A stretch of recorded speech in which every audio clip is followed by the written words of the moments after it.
ইমুতে কল দেওয়া সত্ত্বেও ঠিক এমন একটা লেখা চলে আসে কল দেওয়া যায় না। ইমু নাম্বার থাকা সত্ত্বেও আপনার ইমু থেকে তাকে কল দিতে পারতেছেন না। ঠিক আপনাকেও কিন্তু অনেকেই কল দিতে পারতেছে না, তাদের কাছেও এরকম একটা লেখা চলে আসে। এটার সমাধান কি চলুন শিখে নেই। তো হ্যালো গাইস, দিস ইজ কাজল। আপনারা দেখছেন কাজল টেকনোলজি।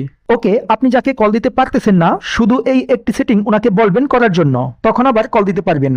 আর হয়তো আপনাকেও কল দিতে পারতেছে না, আপনাকে কল দিতে গিয়ে তাদের কাছেও এরকম একটা লেখা চলে আসে, তাই আপনিও এই সেটিংটা করে রাখেন। ওকে, এই সেটিংটা করার জন্য আপনি প্রথমে ইমুতে চলে আসবেন। ইমুতে আসার পর নিচে দেখতে পারবেন প্লাস আইকন, এই প্লাস আইকনে একটা ক্লিক করে দিবেন।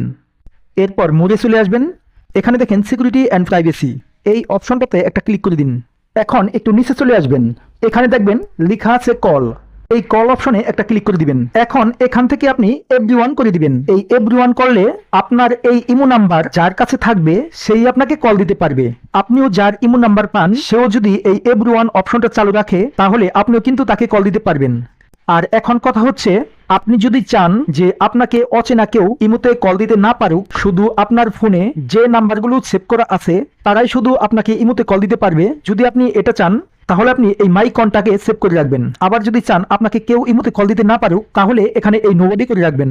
তো গাইস, আশা করি আজকের এই ভিডিওটা আপনাদের অনেকটাই উপকারে আসবে। যদি আমার এই ভিডিওগুলো সত্যি আপনাদের ভালো লেগে থাকে, তাহলে অবশ্যই একটা লাইক করে দিবেন। আর এই মুহূর্তে যারা ফেসবুক পেজ থেকে দেখছেন, তারা অবশ্যই পেজটাকে ফলো করবেন। আর যারা ইউটিউব চ্যানেল থেকে দেখছেন, তারা অবশ্যই চ্যানেলটাকে সাবস্ক্রাইব করে দিবেন। ধন্যবাদ সবাইকে।